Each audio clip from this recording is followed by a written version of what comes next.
Aí, se você tiver alguma dúvida, o Sano não tem dificuldade nenhuma, não. Tá? Acho que o negócio está... Não, sempre às ordens. Só aguardar um minutinho, gente, porque eu acho que nesse primeiro momento que o pessoal vai entrando, aí vai ficando um pouco pesado, mas daqui a pouco normaliza as coisas. Aceitando aqui. Boa noite. Gente, eu não enxergo, né? Um troço aqui que eu não tô... Acho que foi agora. Ó, vamos dar... Deixa eu admitir aqui. Admitir todos. Tem 5 aguardando. Tô admitindo aqui. Gente, esse troço dessa internet. Vamos lá. Admitir todos, mais 2. Gente, só me dá alguns minutinhos e aí a gente inicia. Só o tempo de eu aceitar o pessoal entrando. Oi, pois não.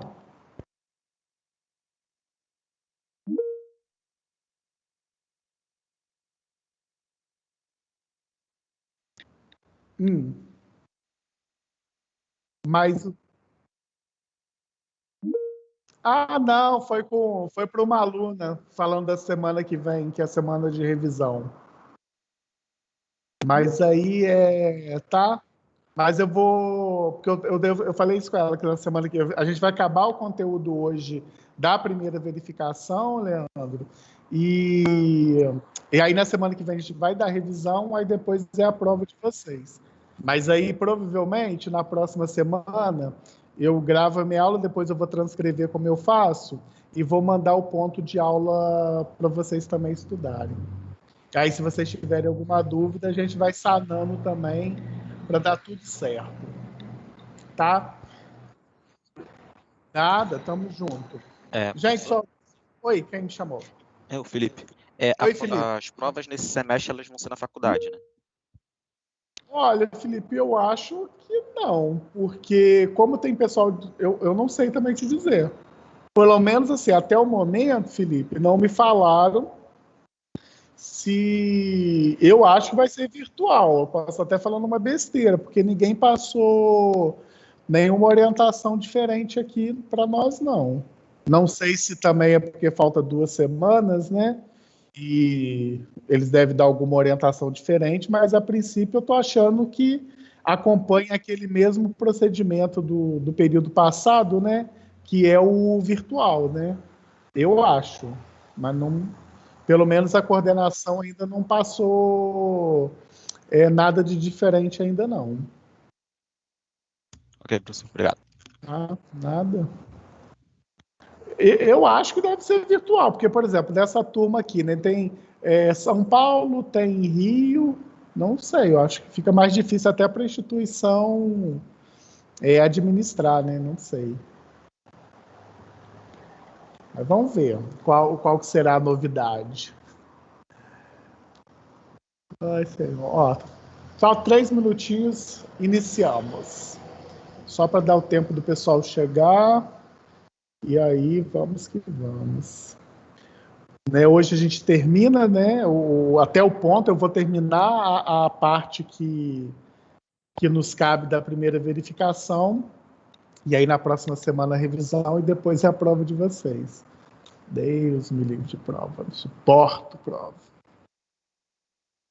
Vamos que vamos. Deixa eu aceitar aqui, tem mais 2 aqui, admitir tudo. Seja carinhoso com a prova, enfermeira. Então, prova é fácil, goiaba. É isso.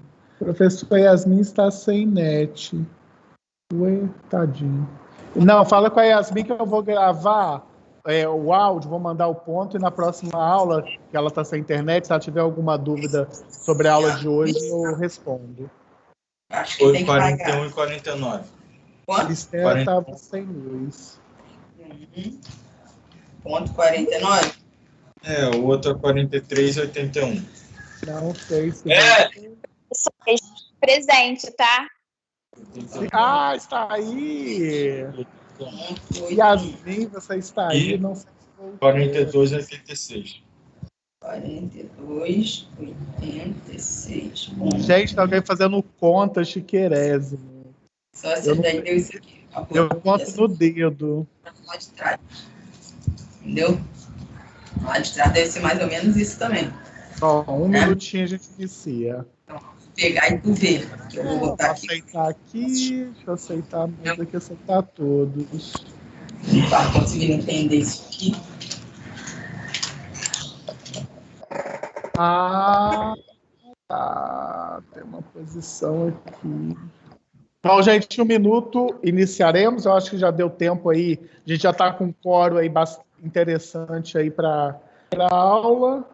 E aí, no decorrer aí, eu vou fazer aquele pedido para vocês. Se vocês puderem ir aceitando o pessoal na medida que vai pedindo aí para adentrar na sala, eu agradeço vocês, tá? Gente, vamos lá. Muito boa noite. Espero que vocês aí estejam todos bem. E hoje a gente vai dar continuidade à questão aí da nossa aula. É a nossa maior unidade, por assim dizer. Né? Na semana passada, a gente adentrou, né, na questão de nulidade e anulabilidade e, consequentemente, a gente falou do casamento dentro desse contexto, dessa nulidade, dessa anulabilidade, tá? Hoje, para dar continuidade àquilo que a gente já vem estudando em face desse casamento, a gente começa a fazer algumas ponderações, né? A gente começa a perceber que quando a gente analisa, por exemplo, as questões do casamento, a gente começa a fazer algumas indagações da validade desse casamento, né? Por quê, doutores? Quando eu penso que esse casamento ele é válido, obrigatoriamente eu começo a pensar... Ah, muito obrigado. Obrigatoriamente eu começo a pensar da eficácia desse casamento. Então, a validade do casamento, ele faz esse diálogo, por assim dizer, com a sua própria eficácia. E a grande pergunta que nós vamos fazer é o seguinte: dessa eficácia do casamento, ela vai surgir essa validade, né? Ou seja, eu preciso que esse casamento seja válido, e uma vez que esse casamento seja válido, obrigatoriamente ele vai produzir os efeitos dentro do mundo jurídico, né? Por que que isso é importante? Porque, obrigatoriamente, quando as pessoas decidem a casar, elas começam, não só entre si, mas também em face de terceiros, gerar o quê? Obrigações. E quando eu penso nessas obrigações, elas precisam, obviamente, ser cumpridas pelaquela pessoa que decidiu casar. Então, esse casamento válido, obrigatoriamente, ele precisa ter essa eficácia, tá? Inclusive, quando a gente pensa nessa eficácia, a gente começa a perceber que esses consortes, eles têm o quê, galera? Eles têm obrigações, né? E uma das obrigações, talvez, mais marcante aí, dessas pessoas é que vai gerar, por exemplo, aquilo que a gente chama fidelidade, né? Eu preciso, por exemplo, ter aplicabilidade do 1576. Se vocês resolvem casar, obrigatoriamente eu vou ter um critério que não é absoluto, que é o critério da coabitação. Eu vou ter um critério dentro desse casamento eficaz, algo chamado fidelidade, e obrigatoriamente, quando vocês casam, vocês poderão, dependendo se vocês tiverem requisitos, de escolher, por exemplo, o seu regime de bens, né? O regime de bens também, ele faz parte daquilo que nós vamos chamar da própria eficácia do casamento. Lógico que nem todo mundo, por exemplo, pode escolher o regime de bens. Então, você imagina o seguinte: Firmino quer dar o golpe do baú, aí encontra uma pessoa com 75 anos. Obrigatoriamente, a lei, para proteger esse idoso, o que ela fala? Olha, quer casar com 75 anos, quer casar com 90, com 100 anos e por aí vai? Pode casar, não tem problema algum. A única questão é que a lei vai limitar o quê? Aquilo que nós chamamos de autonomia da vontade. Então, se você vai casar com essa pessoa lá de mais de 70 anos, que você julga que tem dinheiro, eu casaria se não fosse impedimento legal, que julga que tem dinheiro e, consequentemente, A lei vai dizer o seguinte: quer casar infeliz, casa, mas o seu regime de bens obrigatoriamente vai ser o regime da separação de bens. Ou seja, eu não poderia escolher o quê? O regime da comunhão universal de bens, que eu teria o quê? Uma comunicação dessas massas patrimoniais. Qual que é o objetivo disso, galera? O objetivo disso é proteger essa pessoa, né? É só comprar bens, mas aí você tem que entender que direito civil, ele é um direito civil protetivo, né? Quando a gente pensa, por exemplo, nas vertentes do Código Civil, a gente começa a perceber aquilo que nós estudamos do negócio chamado socialidade, eticidade e eficácia, que vocês já estão cansados de ouvir. Então, a gente pensa o seguinte: se o intuito de você comprar esse bem individualmente, mas com o dinheiro dessa pessoa que tem lá 70, 75 anos, e se consegue comprovar isso, nós vamos ter uma aplicabilidade de quê? Da nulidade em face do que você está adquirindo. Porque eu tenho aplicabilidade muito clara de um negócio chamado quê? Simulação. Quando vocês estudam, por exemplo, fato jurídico, vocês começam a perceber que fato jurídico ele vai se bifurcar em duas possibilidades: fato jurídico natural, fato jurídico humano. Esse fato jurídico humano, obrigatoriamente, eu tenho 3 critérios: negócio jurídico, ato jurídico e ato ilícito. Então, quando você faz uma simulação para comprar esse bem, ou melhor, ou compra esse bem por dinheiro dessa pessoa que estaria acima de 70 anos, e caso isso, dentro de uma relação processual, venha a ser comprovado que o objetivo era burlar o regime da separação de bens, causando prejuízo naquela pessoa, você vai poder ter o quê? A nulidade desse negócio jurídico, né? Na altura do campeonato da vida acadêmica de vocês, vocês perceberam que a simulação é a única possibilidade dentro do negócio jurídico, seja ele qual for, ou negócio jurídico unilateral, ou negócio jurídico bilateral, ou negócio jurídico plurilateral, que vai gerar o quê? A nulidade daquele ato. Então, assim, isso é teoria jurídica. Agora, se você, dentro de uma prática jurídica, fizer essa coisa bem amarrada dentro de uma lacuna da lei, aí tudo bem, fica caracterizado que aquela aquisição de propriedade que você fez ao comprar, mesmo na constância desse casamento, na separação de bens, se entende que é um bem o quê? Particular seu. E aí, obrigatoriamente, não teria essa comunicabilidade, né? Então, isso é uma questão que vocês precisam ficar muito atento dentro dessa prática jurídica, tá? Então, isso é muito importante dentro dessa validade da eficácia desse casamento. Mas nem tudo no casamento, obviamente, eles são o quê? Flores, né? Dentro de uma relação de casamento é um inferno, provavelmente, né? Eu acho, quem é casado talvez deve saber. Eu acho que é o seguinte: dentro do meio familiar, se você tiver algum conflito, deve ser M. Eu vou para casa, vou ter que ouvir aquele homem desgramado, eu vou para casa, vou ter que ouvir aquela mulher, e por aí vai. Então, chega um dado momento que a vida comum, advinda desse casamento, é um inferno. E aí, por ser uma loucura, por ser um inferno e por aí vai, chega um dado momento que a gente precisa aplicar o quê? A dissolução da sociedade desse vínculo conjugal. E essa dissolução talvez seja um dos estresses maiores dentro de uma vara de família, né? Porque nem sempre as pessoas estão dispostas a compor o litígio, né?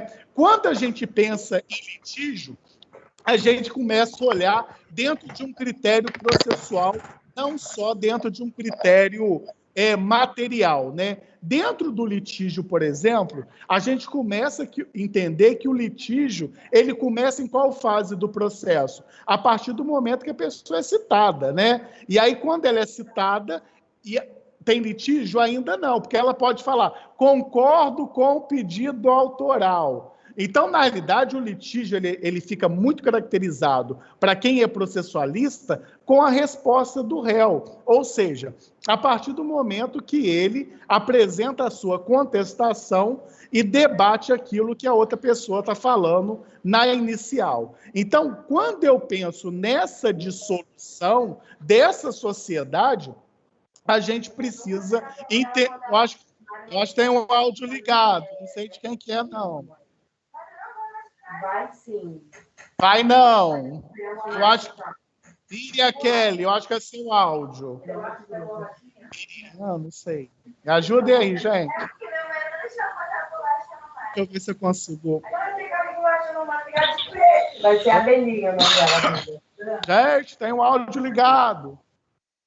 E aí, consequentemente, dentro dessa dissolução, né, dessa sociedade de vínculo conjugal, a gente começa a perceber que esse casamento deu merda, né? Ou simplesmente acabou o amor, ou, que eu não acho, ou simplesmente acabou o dinheiro, alguma M aconteceu que eu não quero mais conviver com aquela pessoa. E aí a gente precisa pensar nessa possibilidade dessa dissolução.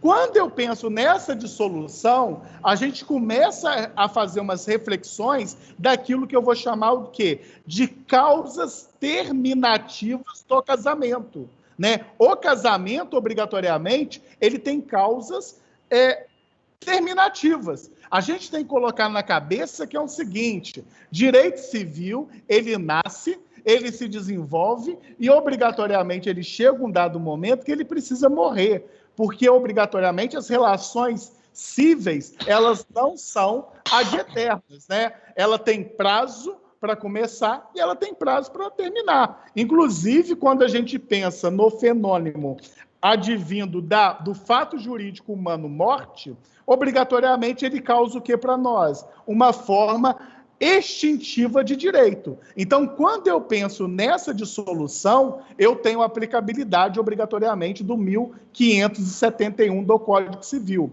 Então, uma das formas de dissolução desse casamento é quando eu vou atingir o quê, galera? A validade. Ou seja, quando eu tenho um critério de nulidade ou quando eu tenho um critério de anulabilidade. Ou seja, são formas de extinção dessa sociedade advínculo do vínculo conjugal. Então, nulidade e anulabilidade, elas são modalidades de dissolução dessa sociedade do casamento, tá? Uma outra questão também muito importante é quando a gente pensa em outros elementos, né? Então, por exemplo, quando eu chamei a atenção de vocês aqui agora da morte, a morte lá na parte geral do Código Civil, ela é o quê? Fato humano, aliás, fato jurídico natural, né? E aí, consequentemente, a morte, ela é uma modalidade dessa dissolução. E é interessante que quando eu penso na morte, a gente tem que trazer isso para o direito civil. Então, quando eu penso na morte, Firmino está dando aula aqui agora, cai duro dessa cadeira e morre, obrigatoriamente a morte do Firmino seria o quê? Uma morte real. Mas dentro do direito civil, eu não tenho exclusivamente o quê? Morte real. Eu também vou ter aquilo que vocês chamam de morte presumida. Ou seja, saiu de casa, foi caminhar, e aí simplesmente ele saiu para comprar, sei lá, um refrigerante, comprar não sei lá o quê, e nunca mais voltou. Obrigatoriamente, vocês vão se deparar em face de um fenômeno chamado que ausência. Então, essa ausência também, ela se caracteriza por aquilo que eu vou chamar de morte presumida. E essa morte presumida, obrigatoriamente, uma vez comprovada por força de sentença, ela vai servir como mecanismo para você comprovar o quê? A dissolução desse vínculo matrimonial. Né? É a dissolução dessa sociedade conjugal, tá? Isso é golpe velho, tronco de galinha morta, não é? o Civic é meu e sem bater as botas. Para de auê, Richard. E aí, ele quer meu Civic. Não caso, teoria Batman, não divide patrimônio. E aí, lembra de Bruce Wayne? Rico, bonito, milionário, não divide patrimônio. Acabou. É isso que se aplica em direito de família. E aí, consequentemente, né, a gente tem essa possibilidade dentro dessa morte, né? Ou a morte real ou a morte presumida, que ela vai gerar o quê, galera? Essa dissolução desse vínculo patrimonial, a dissolução dessa sociedade conjugal, tá? Bom, nós olhamos a nulidade, olhamos a anulabilidade, olhamos o critério morte e, consequentemente, nós vamos olhar o quê? 2 outros critérios que é muito comum, né? O leigo fica discutindo isso toda hora, né? Que é o critério chamado separação judicial e é o critério chamado divórcio, né? E é interessante que quando a gente pensa, por exemplo, em separação judicial, nós estamos pensando na realidade o quê? Numa sociedade conjugal, né? E essa sociedade conjugal, obrigatoriamente, ela não se desfaz o quê? O vínculo matrimonial. Então, você imagina a seguinte hipótese: A e B desejam divorciar, que eu vou fazer algumas ponderações importantes dentro da separação judicial. A e B resolve se separar.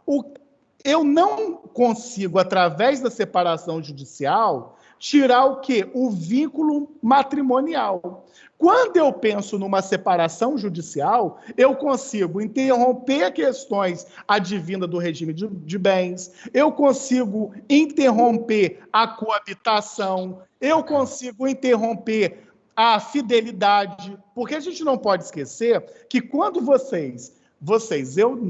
quando vocês resolvem casar, obrigatoriamente, se o relacionamento de vocês não for um relacionamento aberto, que eu não teria, em tese, nem aplicabilidade dentro do casamento, porque o nosso regime é monogâmico, e aí, consequentemente, você entra num critério muito subjetivo, que é chamado, por exemplo, fidelidade, né? A fidelidade, obrigatoriamente, ela é critério de deveres do casamento. Então, gente, se você não quer ter fidelidade com o outro, você não casa, porque obrigatoriamente é um dos critérios do casamento. Eu acho bonito. Não sei se eu conseguiria ter. Eu acho que é amor, né? Talvez, enfim.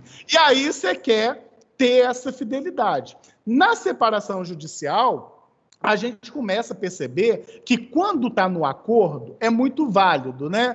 Você simplesmente casa, chega um dado momento, William Boni e Fátima Bernardes, digamos que esses dois não quisessem praticar o divórcio, só quisessem proceder com a separação judicial. O que eles iam fazer, né? Olha, vão entrar em comum acordo aqui, e a gente vai fazer um acordo dessa separação. Então, essa separação, ela se torna consensual. E aí, obrigatoriamente, quando você casa, você precisaria de um tempo para interromper ou ajuizar essa separação.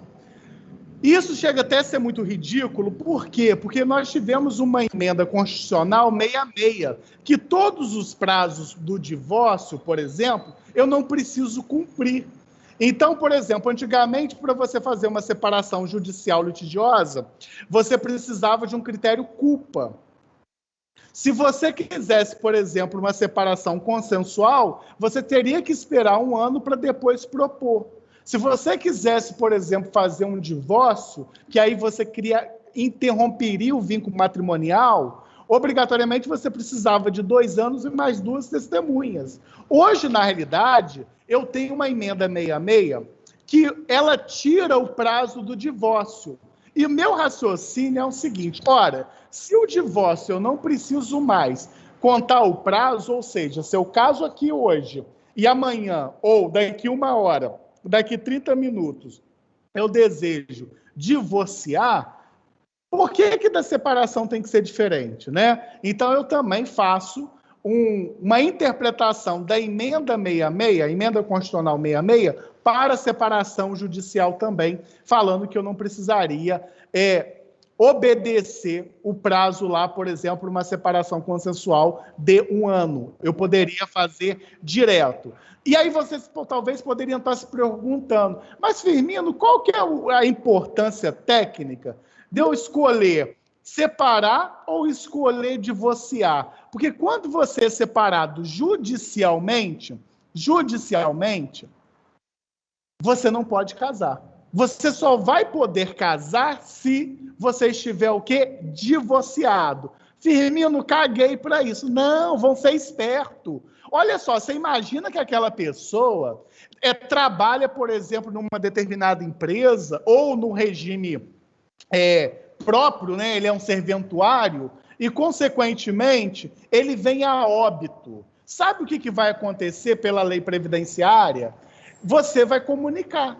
Você vai ser uma das pessoas que vai ter o quê? Direito a receber aquela pensão por morte. Então, dentro de um critério, se você for mais capitalista, vocês têm que analisar se é interessante, nesse primeiro momento, praticar a separação judicial ou se é interessante para vocês praticar o divórcio. Se a pessoa está com o pé na cova, tem grande possibilidade de vir a óbito, e você tiver interesse de receber uma pensão por morte, e se a vida está insuportável, faça a separação judicial, tá? Não faça o divórcio. Vocês vão perceber, se você jogar aí no Google, na internet, tem uns juízes doidos, né? E aí que fala o seguinte, olha, separação judicial não existe mais.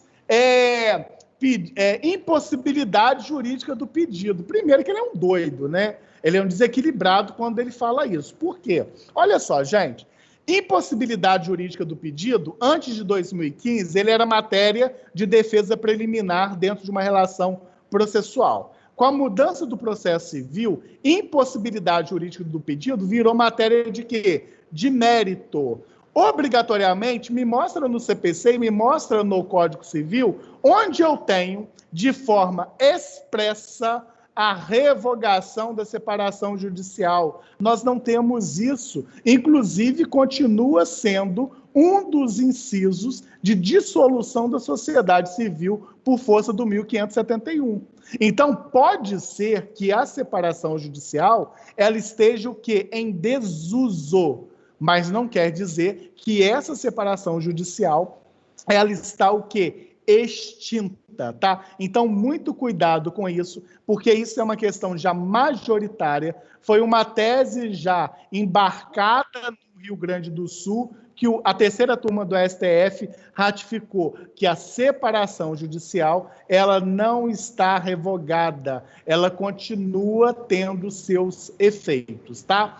Só que quando eu penso na separação judicial, eu tenho um elemento muito importante, sabe?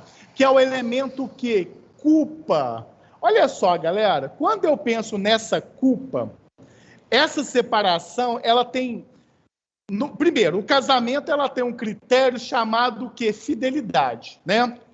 E muitas das vezes a gente não consegue cumprir essa fidelidade, né? E essa fidelidade, ela tem a ver o quê? Com uma vida comum, né? Ela tem a ver com regime de bens, ela tem a ver com coabitação. Então, essa sociedade conjugal, dentro desses deveres, a gente precisa obedecer obrigatoriamente esses critérios. Agora, a grande questão é o seguinte, que muitas das vezes você viola essa fidelidade. E aquele cônjuge que violou essa fidelidade, obrigatoriamente é aquele cônjuge o quê? Culpado. É aquele cônjuge que deu culpa a essa separação. Ora, se esse cônjuge deu culpa a essa separação, né, se esse cônjuge ele deu culpa a essa separação, obrigatoriamente ele vai ser penalizado por isso. Vai gerar para aquele outro cônjuge a possibilidade de buscar essa separação judicial. Ora, se eu estou pensando na infidelidade, a gente começa a entender que a infidelidade ela é mecanismo de ato ilícito, né? Então, por exemplo, A e B são casados, o desgramado lá ou ela traiu o cara ou ele traiu ela e por aí vai, ou se são casais homoafetivos, um traiu o outro. Enfim, dentro da cama do casal, né? Isso saiu agora, essa semana mesmo. Se você jogar no Google, você vai ver isso. O que isso foi praticado, gente? Bom, foi uma infidelidade, eles transaram, né, dentro do próprio quarto do casal e, consequentemente, isso para nós do direito civil é caracterizado como ilícito civil. Ora, se é caracterizado como ilícito civil, aquele cônjuge que é chifrudo, obrigatoriamente ele pode buscar o quê? O reparo desse dano, desse abalo psicológico na justiça. E esse abalo devido a essa traição, ele vai converter isso em quê? Em perdas e danos. E essa perdas e danos, para nós aqui do direito civil, é aquilo que vocês conhecem como dano moral. E aí, quanto que eu vou ganhar de indenização? Aí eu tenho a aplicabilidade do 944 do Código Civil. A extensão desse dano, né?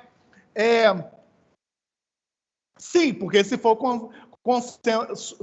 consensual, não há que se falar em infidelidade, né? Há que se falar impacto assumindo outra pessoa dentro desse relacionamento, ou junto ou separado, né? Tem pessoas que obrigatoriamente, dentro do fato, né, dentro desses rosários de acontecimento, eles têm um relacionamento aberto. Ou os 3 transam juntos, ou os 4 transam juntos, ou eu tenho a liberdade de transar com uma outra pessoa, você tem a liberdade de transar com uma outra pessoa, e no final, obrigatoriamente, a gente se ama e por aí vai. Então, se tiver esse consenso, se tiver essa clareza na informação, obrigatoriamente não há que se falar em infidelidade, né?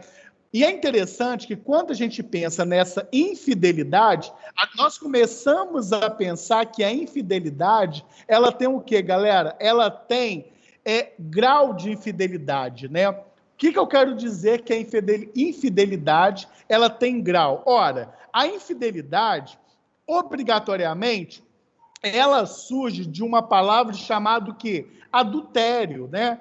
Dentro de um ilícito penal, esse adultério, como nós já falamos em outros momentos, salvo engano, ele deixa de ser crime, né?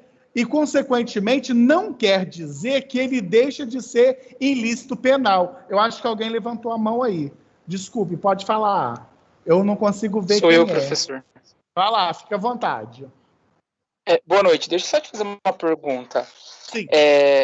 Sempre que a gente tiver o elemento infidelidade, a parte necessariamente tem que optar pela separação judicial, ou fica a critério dela escolher tanto a separação ou o divórcio? Beleza, Renan, muito boa pergunta. Vai ficar a critério da pessoa. E aí eu vou até colocar aqui, Renan, mais digamos, uma cereja nessa sua pergunta, né? Por exemplo, dentro dessa infidelidade, essa pessoa pode ou ir para a separação judicial ou ir para o divórcio. A única questão é que no divórcio eu não preciso analisar esse elemento culpa, né? Quem que deu culpa, né? Porque essa culpa, ela é muito característica de quem? Da separação judicial, tá? Ela fica muito caracterizada para a separação judicial. Mas como eu tenho hoje essa emenda constitucional 66, então, por exemplo, eu me deparo com uma infidelidade. Olha, eu não quero ver aquela pessoa nem pintar a ouro, talvez sim, mas eu não quero ver aquela pessoa nem de forma alguma na minha vida e, consequentemente, eu vou praticar o divórcio. E aí, ele vai para o divórcio. Pode dialogar a culpa no divórcio? Pode, mas você só deve dialogar essa culpa se a sua intenção for buscar o quê? Reparação judicial. E para buscar essa reparação judicial, você não vai fazer dentro do corpo desse divórcio. Vai lá, Renan. Professor, se eu estiver errado, me corrige, ó. Veja bem, na verdade, então a gente pode optar pela separação numa questão se a gente quiser mesmo ver uma vantagem ali dentro, como é a questão da pensão por morte que você citou. Seria mais ou menos o benefício em optar. Perfeito, Renan. Tá, obrigado. É isso mesmo.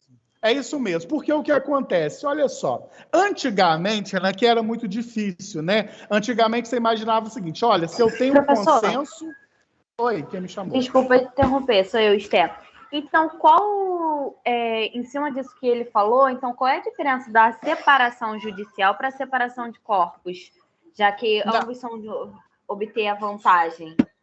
Não, na realidade é o seguinte, na separação de corpos, obrigatoriamente você pensa numa tutela de evidência, né? Algo está acontecendo que se torna insuportável aquele convívio e você precisa se proteger para você não ter um prejuízo, né? Inclusive aquela possibilidade de você ter a uso capião por abandono do lar. Então, para ninguém suscitar, por exemplo, o abandono do lar na separação de corpos, ninguém suscitasse o uso capião por abandono de lar, porque aquela pessoa saiu, você faz, dentro da tutela de evidência, essa nomenclatura de separação de corpos. Quando eu penso na separação judicial, ela não tem nada a ver com separação de corpos, porque ela não quer evitar nenhum prejuízo. A separação judicial, na realidade, ela quer que você deixe de ter compromisso com o dever do casamento. Como eu disse lá nos iniciais,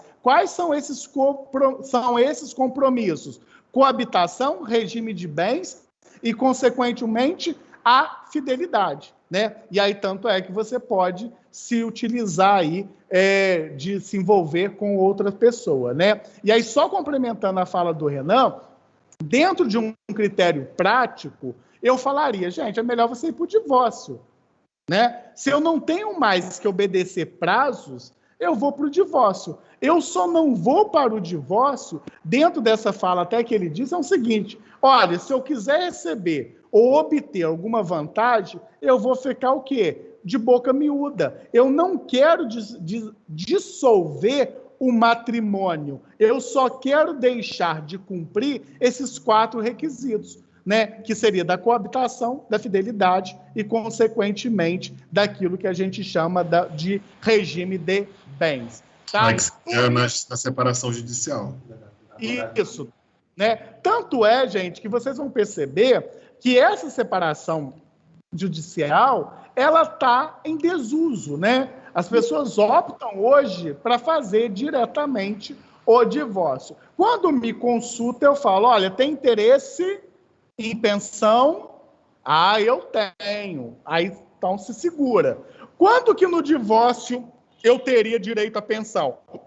Se no divórcio eu fixasse o quê? Alimentos no divórcio, que a gente vai discutir isso daqui a pouco. Aí sim, mesmo com o rompimento desse vínculo matrimonial, mas se reconheceu a obrigação daquele cônjuge de prestar o quê? Alimentos, né? Como fato gerador advindo do casamento. Mas aí eu vou ponderar isso, tá? Então, essa fidelidade, ela para nós é um quê? Fato jurídico. Só que ela é um fato jurídico que é ilícito. Por isso que vocês vão encontrar inúmeras demandas buscando o quê? Dano moral devido a essa infidelidade. Agora, olha que loucura. Eu disse para vocês que essa infidelidade, ela surge de onde? Ela surge do critério adultério. Adultério, lato sensu. Então, a fidelidade, eu tenho o quê? 3 classificações para essa infidelidade, né? Primeira classificação é o próprio critério daquilo que eu vou chamar de quê? De adultério, né? O elemento adultério, a palavra adultério, ela perdeu importância no direito penal, mas ela não perdeu importância para o direito civil. Olha só, lá dentro do conceito no direito penal, quando vocês estudaram, não sei se vocês chegaram a estudar isso, se alguém falou sobre isso, porque como caiu em desuso e deixou de ser crime, a gente começa a entender o seguinte, o que é esse adultério? Como que vai ser caracterizado esse adultério, né? Que ele tem importância para nós como ilícito civil. Essa que é a grande questão. Aí vocês sabem que quando eu penso nesse adultério, obrigatoriamente eu estou pensando o quê? Conjunção carnal, né? E quando eu penso na conjunção carnal, é em face de quem? De terceiro. Beleza, Renan. A infidelidade eu vou ter adultério, eu vou ter quase adultério e eu vou ter castro ou puro, tá? São as 3 modalidades dessa infidelidade. Vou trabalhar cada uma delas. A primeira modalidade é essa que a gente está chamando de adultério, né? E aí o adultério a gente começa a perceber que ele é um ilícito civil e nada mais é do que conjunção carnal. Opa, explica melhor isso. Então você imagina, João e Maria, né? Não, eu acho que eu não vou usar João e Maria, que eu acho brega. Kurama, Yoko e Riei, né? E o Yu Hakusho. Kurama, Yoko e Riei é homem, gente. Feminino não pode ter, esquece. Arruma uma mulher lá, Sayori do Cavaleiro do Zodíaco. Então, A, menino, B, menina, e aí são casados. Obrigatoriamente, o que eles praticam? Bom, se eles transarem, eles praticam conjunção carnal. Porque quando a pessoa chega no meu escritório, quantos anos de casamento você tem? Ah, eu tenho 15 anos. Meu papai, eu amo meu papai. Acabou, querido. Aquela pessoa não trepa mais, não esquece. Mamãe e papai chamou de família, não tem mais relação, por isso que está no meu escritório pedindo obrigatoriamente divórcio. Então, obrigatoriamente, eu preciso de ter conjunção carnal, mas não é com a pessoa que é casada. Essa conjunção carnal precisa de ser com quem? Com o terceiro. Então, aquele A tem que trazer... Oi? Com licença, eu tenho uma dúvida que vai complementar a sua questão aí. Então, quer dizer que se esse casal aí que é casado durante 15 anos e o homem está traindo a mulher durante 5, aí ela consegue comprovar isso e consegue o dano moral. A amante, ela consegue... como é que se diz? Ela consegue... Ai, meu Deus. Ela consegue pedir a união estável? Ela consegue determinar a união estável? Não, porque nesse caso não tem união estável ainda, porque eles não são separados de fato, né? Embora uma então, mas aí vai concretizar o ato dele com a amante. Vai ser não. moral. Não. Mas aí não vai servir para depois, se ela quiser pedir uma união, decretar uma união estável. Não vai valer, né? Não. Depois a gente vai... Deixa eu acabar esse raciocínio do adultério, Carmen, que eu te respondo essa pergunta, que é uma outra questão, que não tem a ver ainda com essa fidelidade, tá? Deixa eu só acabar o critério do adultério aqui e já te respondo essa pergunta para você não ficar sem resposta. Então, assim, nesse adultério, as pessoas são casadas, né? Elas permanecem casadas, e aí, obrigatoriamente, uma dessas pessoas aqui, por exemplo, talvez até 2, mas uma dessas pessoas, elas querem fazer o quê?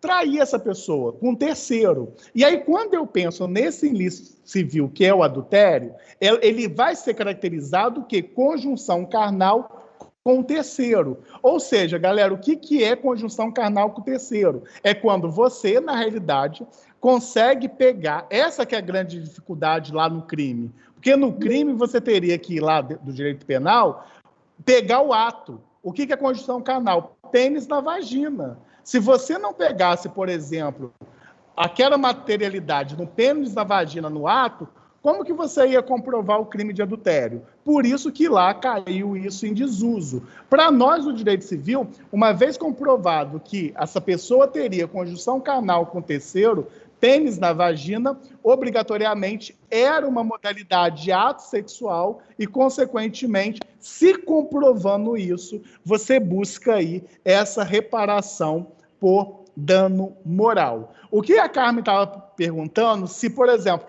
A e B são casados, e aí ele tem uma outra pessoa, pode configurar a união estável só se eu tiver uma separação de fato. A lei, na realidade, ela proíbe, quando a pessoa é casada, viver a união estável. Mas a jurisprudência, ela permite essa possibilidade. Quando a gente estudar a união estável, eu vou fazer essas ponderações de alguns recursos extraordinários que eu tenho essa possibilidade dessa concretização. Mas aí eu não posso estar com a pessoa que eu sou casado. Já aconteceu uma separação de quê? De fato, tá? Então, dentro dessa infidelidade, eu tenho esse adultério. E aí é o seguinte, mas como se comprova essa conjunção carnal? Mesma coisa, Renan, eu precisaria obrigatoriamente comprovar o quê? o ato. Porque se eu não comprovar o ato, não há que se falar infidelidade por adultério. Aí você teria que ir buscar a solução em outros critérios, que talvez seria em outras modalidades aqui da infidelidade. Né? Por exemplo, você comprova que ele é infiel, ele está com uma outra pessoa, mas não quer dizer que você vai conseguir comprovar se teve ou não essa conjunção carnal, porque essa conjunção carnal do pênis na vagina, você precisaria fazer a prova dele. E como você ia fazer essa prova? É muito difícil, mas mesmo assim, não quer dizer que você não pode discutir em ilícito civil. Só um minutinho, deixa eu acabar o raciocínio. Já te dou a palavra. E aí, eu não quer dizer que eu não posso ter essa possibilidade de discutir esse dano moral, porque esse dano moral ele vai decorrer do próprio fato. Qual é esse fato? Essa infidelidade. Me desculpe, foi Luana que falou? Oi, meu amor. Foi sim. Me desculpa, muito boa noite. Vai lá. Mas se você tiver mensagens, né, por meio de prova ilícita, né, você hackeou o WhatsApp lá do indivíduo e você pegou mensagens ali que comprovam de fato, né, que está havendo um negócio da pênis na vagina. Querésimo. E aí? Aí, gente, aí que entra a segunda possibilidade. Não vai ficar caracterizado como o crime de adultério. O crime de adultério que nem existe essa merda. Não vai ficar caracterizado esse adultério. Por quê? Porque você está tendo essa filmagem. O que é isso, gente? É uma modalidade, a segunda modalidade da infidelidade, que é aquilo que eu vou chamar de quase adultério. Porque, veja, se fosse... Oi. Mensagem. Vamos supor que suponhamos que sejam mensagens de texto. Aham. Mensagem de texto. Não necessariamente um vídeo. Mas mensagem de texto, conteúdo em áudio, uma coisa nesse sentido, entendeu? Isso não fica comprovado? Não, para nós do civil, não. Isso é quase adultério. Quase. Mais uma gravidez comprovaria? Qual? Se houver um filho fora do casamento, uma gravidez. Não, isso pode comprovar infidelidade. O que a gente está querendo comprovar aqui na fala é essa conjunção carnal para comprovar o adultério. Né? Então, por exemplo, filho fora do casamento que você não tinha conhecimento. Você comprova a parte genérica da infidelidade. Quando eu penso aqui no adultério, a minha questão é o seguinte: pênis na vagina. Você tem que visualizar aquilo. O cara está lá na cama de A, transando com a mulher, você abre a porta, você pega o ato, né? Ele fazendo sexo lá e você fica configurado que o pênis estava na vagina dela. Isso, para o direito civil, é uma questão de adultério. Tá? É uma das modalidades dessa infidelidade. Quando a Luana fala, por exemplo, dessa mensagem de texto, olha, foi ótimo ter transado com você, eu tô cansado, eu tô isso, eu tô aquilo, foi isso, você fez aquilo, não posso falar porque é constrangedor. E aí por aí vai, o que acontece? Isso é uma modalidade chamada o quê? Quase adultério. Então você imagina o seguinte, tu abre a porta Você chega em casa do trabalho agora, você é casado. Vocês não, porque senão vocês vão me matar. A e B é casado, você chega do trabalho cansado agora, abre a porta do banheiro e o cara lá tá batendo uma punheta. Bom, isso é o quê? Jogo, treino é treino? Tá, o cara tá batendo a punheta. O que é isso para o direito civil? Quase adultério. Esse quase adultério, que é o ato dele estar se masturbando, ou ela está se masturbando, alguém colocou ali, é natural, mas fica caracterizado como quase adultério. Então, você imagina o seguinte, a pessoa não quer fazer sexo, né, digamos assim, tênis no ânus, é quase adultério. Beijo numa terceira pessoa, quase adultério. Você tá lá, você manda nudes, né? Você, que lindo, né? Maravilhoso. Eu olho isso todo dia de manhã e falo, que chique, maravilhoso. Você manda nudes. O que é isso? É quase adultério, tá? É uma das modalidades da infidelidade. A infidelidade é tão é uma construção tão romantizada que não lhe permitiria, por exemplo, nem mandar uma foto de nudes, né? Você está lá, achou maneiro, né? Pum, tira aquele nudes e manda aquilo lá. É caracterizado como quase adultério. Uma das divisões dessa infidelidade talvez seja devido a esse conservadorismo advindo da fidelidade. Né? A fidelidade, já vou te dar a palavra, Luana, a fidelidade no direito civil, a gente tem que perceber que ela vem de um direito conservador, né?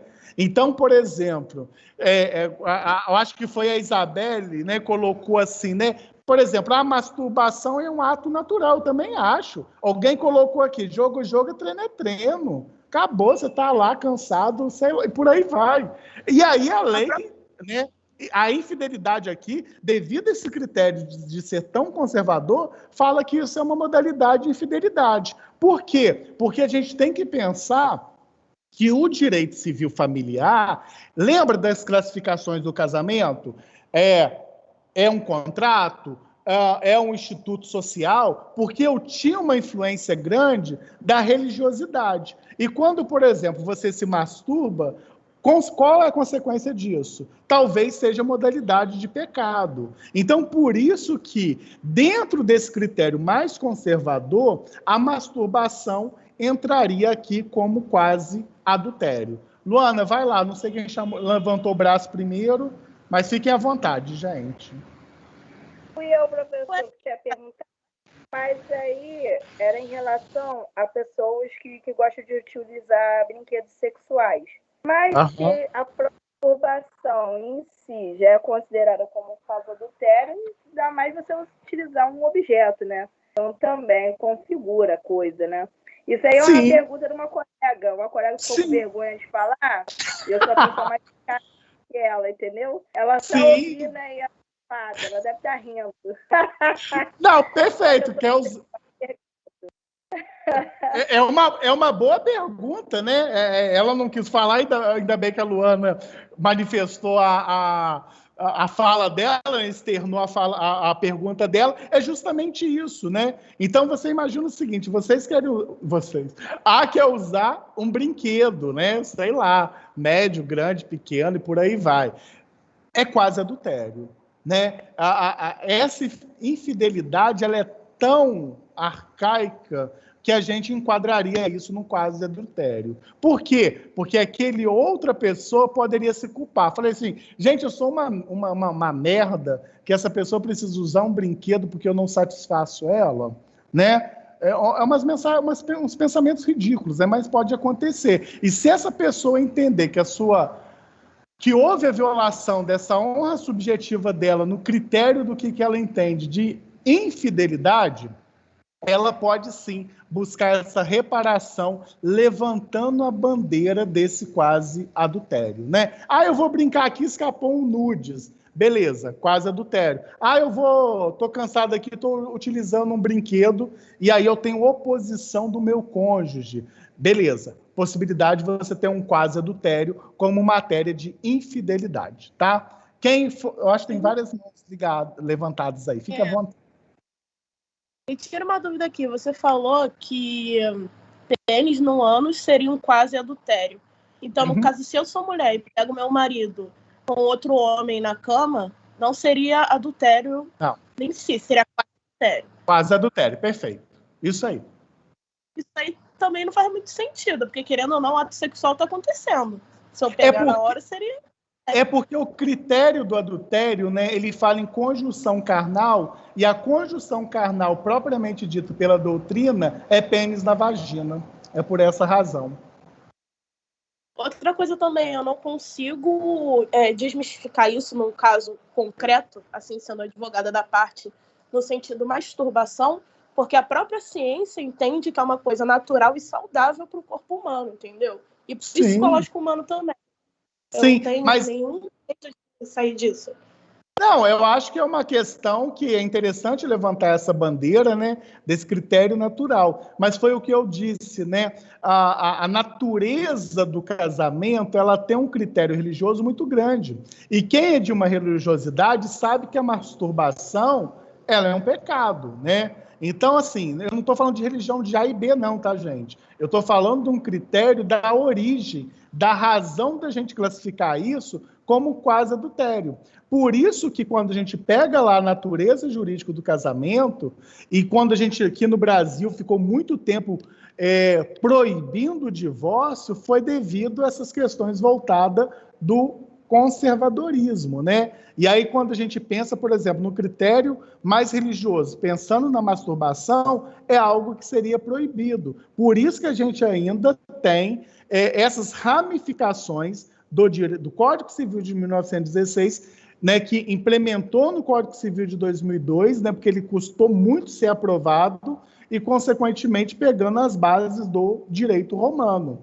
Não quer dizer que no critério prático, que a gente está na doutrina, que no critério prático se possa levantar essas bandeiras, né? Como que a jurisprudência ela sofre modificações? É quando vocês criam novas teses, né? Por isso que se surge jurisprudência. Porque se não se criasse novas teses, a gente continuaria dentro desses critérios, talvez arcaico, talvez passado, que não comporta mais dentro do novo crivo social. Então, assim, dentro de um critério prático, pode-se levantar essa matéria como tese de defesa. Dentro de uma questão teórica, hoje nossa, esse quase adultério, essa modalidade da masturbação seria quase adultério.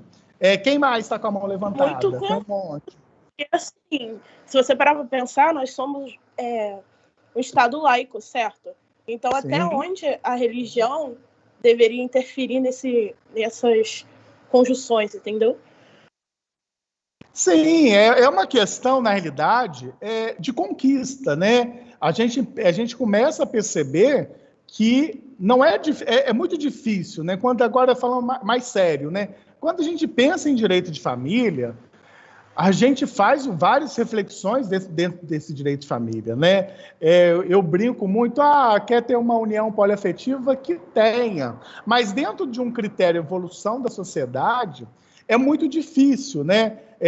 Para se ter uma ideia, quando a gente começou a sair dentro da união homoafetiva, tirar da sociedade de fato e passar a virar união estável, olha quanto tempo demorou. Porque, obrigatoriamente, a gente tem uma influência de formação, né? Que a gente precisa fazer muitos debates, muito diálogo, para tentar modificar isso, né? Nós temos hoje, por exemplo, dentro do Congresso Nacional, um código chamado Estatuto do Direito das Famílias. Esse estatuto, ele está parado, porque vai ter muitos aspectos que vai incomodar certas questões. Então, é por isso que é importante fazer esse debate até que a gente consiga, obviamente, buscar um equilíbrio social em face disso, né? A única vantagem é que você pode discutir isso dentro de um processo, né?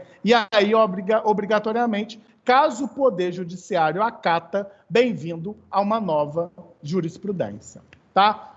Próximo. Firmino. Quem me chamou? Claudemir. Vai lá. Ô, Firmino,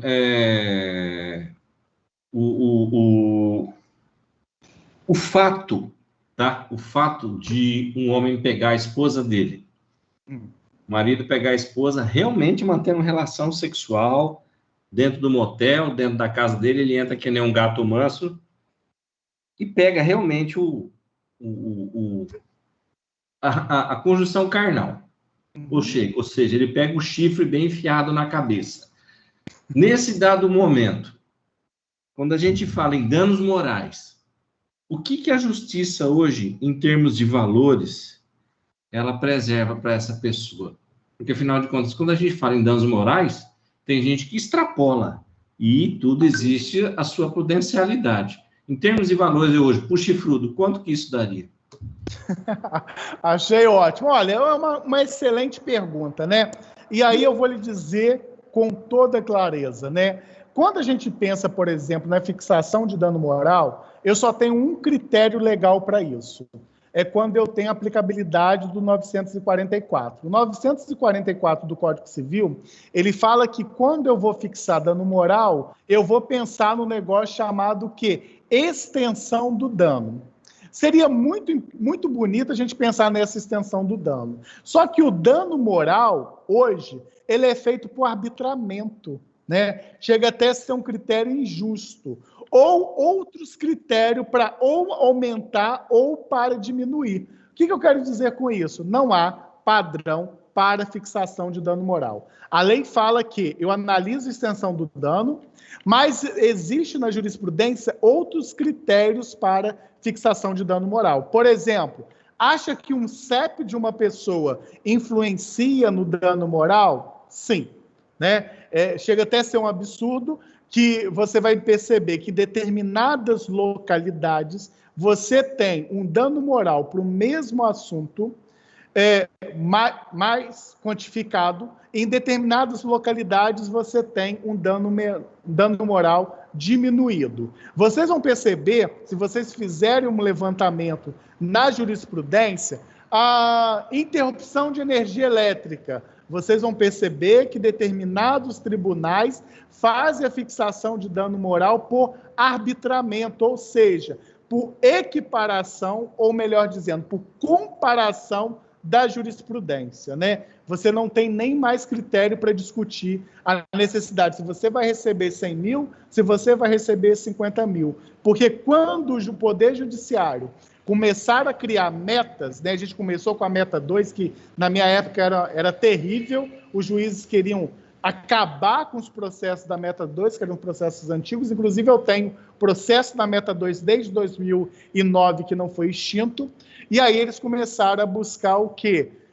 Padrão na jurisprudência. Então, assim, na prática, é muito complicado lhe dizer quanto que vai ser isso, porque o local que a pessoa mora vai influenciar nesse dano moral, quem é a pessoa e o poder aquisitivo vai influenciar nessa fixação desse dano moral. Embora, se você pegar o 944 do Código Civil, o único critério que eu tenho legal para a fixação de dano moral é aquilo que eu chamo de extensão do dano, né? Aqui no Rio de Janeiro, por exemplo, você tem uma ideia, muita gente costumava brincar, olha, eu vou ajuizar uma ação, né? Hoje tem um problema sério por isso, porque o tribunal quer legislar que não tem competência para isso. Mas, enfim, eu vou ajuizar a ação no centro da cidade, porque na regional, por exemplo, lá de Campo Grande, ou você ganha dano moral muito baixo ou simplesmente é mero aborrecimento. E as pessoas começavam a buscar em outras localidades, caso tivesse requisito, né, de competência,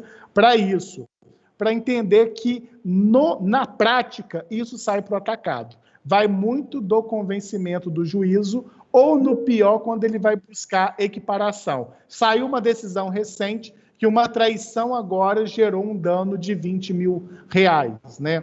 Então, assim, não tem como a gente entender se vai ser 20, se vai ser 30 ou se vai ser 40. Infelizmente, a gente analisa a extensão do dano, a condição social da pessoa, a instrução dessa pessoa e onde essa pessoa mora, para se ter uma ideia dessa fixação. Então, pode ser que o chifre está de graça ainda. Pode ser capaz de um infeliz, isso, fala assim, não, isso é um mero aborrecimento, né? Porque faz parte do dia a dia. Olha, eu não duvido nada, tá? Eu não duvido nada. Mas fala, vamos lá. Professor. Vai Rafael. lá. Oi, Rafael, como estamos? Beleza, boa noite. Muito boa noite. Vou fazer uma pergunta para o senhor. E a terceira pessoa? Os danos morais seria só para companheiro ou a terceira pessoa entraria no jogo? É possível você pedir esse dano para a terceira pessoa, né? Teve um caso muito engraçado assim, né? Você imagina o seguinte, a pessoa sabia, né, que o marido traía, no caso foi o marido, né, não foi a esposa, sabia, e a amante ia na porta tirar satisfação, né? Cobrar alguma coisa, xingar outra pessoa e por aí vai. pode buscar também em face dessa outra pessoa, né? Você poderia... ela não vai na porta me perturbar, mas eu sei que ele traiu com C. Pode arrolar no polo passivo. Logicamente, não é um litisconsórcio necessário, é um litisconsórcio facultativo. Por quê? Você vai ter que, dentro da sua ação, delimitar o que é a conduta dessa pessoa para saber quem teria aí o peso aí desse dano moral. Mas é plenamente possível fazer isso. Tá ok, professor. Mas aí, veja bem, alguém colocou assim, a amante não faz nada, mas quem deve respeitar é o cônjuge, né? Depende muito do caso, né? Esse caso, por exemplo, concreto, né? A amante era uma debochada, né? E aí debochava e desdenhava daquela outra pessoa. Então, assim, não dá para tomar como absoluto a impossibilidade de exigir dano moral para a amante ou para o amante, né? Tem que analisar caso a caso, para as que a Luana colocou ali, para saber se eu tenho o liame desse dano, né? Quando eu penso, por exemplo, na responsabilidade civil, eu estou pensando num negócio chamado liame. Esse liame na responsabilidade é um negócio que vocês chamam de nexo causal. Esse nexo causal que vai ligar a conduta ao dano. Se ficou caracterizada a conduta ao dano, beleza, você poderá incluí-la dentro do polo passivo dessa responsabilidade civil sem problema algum. Mas, obviamente, a gente precisaria estar analisando caso a caso, tá? Quem mais? Professor. Eu de novo. Não, vai, Renan, porque nós já está um tempão esperando. Vai lá, Renan. Obrigado, Luana. Professor, deixa eu te fazer uma pergunta. Haja vista que num processo civil é inadmitido provas obtidas através de meio ilícito. A Luana falou alguma coisa aí na aula, no sentido de, por exemplo, hackear o celular, e lá você descobre que teve uma conjunção carnal, houve uma traição, né? E como que fica isso em relação ao judiciário? Como que eles analisam essa situação? Eu digo assim, tudo bem, trata-se de um quase adultério, entretanto, foi obtido através de um meio ilícito. Como que fica essa bagunça aí? Beleza, é uma ótima pergunta, né? Que na realidade quem vai ter que resolver é mais o critério processual, porque a gente pensa o seguinte: a gente tem uma máxima, né, dentro do processo civil, principalmente com a mudança do processo sincrético, a gente começa a perceber o seguinte: olha, dentro de uma relação processual tem quem ganha processo, né? Em regra, quem prova, né? Se você não conseguir provar, obrigatoriamente você não vai ter tutela jurisdicional. Quando a gente pensa, por exemplo, na tutela jurisdicional, na realidade não tem nada a ver com tutela de urgência, não tem nada a ver com tutela cautelar e não tem a ver com tutela de evidência. Quando a gente pensa em tutela jurisdicional dentro de uma relação processual, a gente está pensando na sentença, né? E quando se pensa na sentença, eu tenho obrigatoriamente 3 dispositivos, né? Ou vai julgar procedente, ou improcedente, ou procedente em parte. Nesse critério é quando o Estado juiz está lhe promovendo o quê? Aquilo que eu vou chamar de tutela jurisdicional. Quando eu penso, por exemplo, numa relação processual dessa, eu não tenho aplicabilidade da inversão do ônus da prova. Inversão do ônus da prova eu vou ter, por exemplo, ou no direito do consumidor, artigo 6º, inciso 8º, ou dentro de dano ambiental. Por que eu estou falando isso? Porque, veja, nessa sua pergunta, aquele que está alegando que houve essa infidelidade, ele que tem que comprovar esse dano. E tem que comprovar essa infidelidade para buscar esse dano, melhor dizendo, através de provas lícitas. Então, você imagina a cadeia da relação processual: inicial, citação, resposta do réu, réplica, se for possibilidade, provas. Depois dessas provas, se for deferidas, você produz isso, você demonstra essas provas, decisão saneadora, audiência de instrução e julgamento, se eu não tiver aplicabilidade da teoria da causa madura, e eu chego na sentença. Então, esse é o caminho, em via de regra, dentro do procedimento comum. Quando que eu vou ter que apresentar essas provas? Bom, cabe ao autor apresentar essas provas no momento que ele distribui essa ação. Então, por exemplo, essa prova que a Luana conseguiu no celular.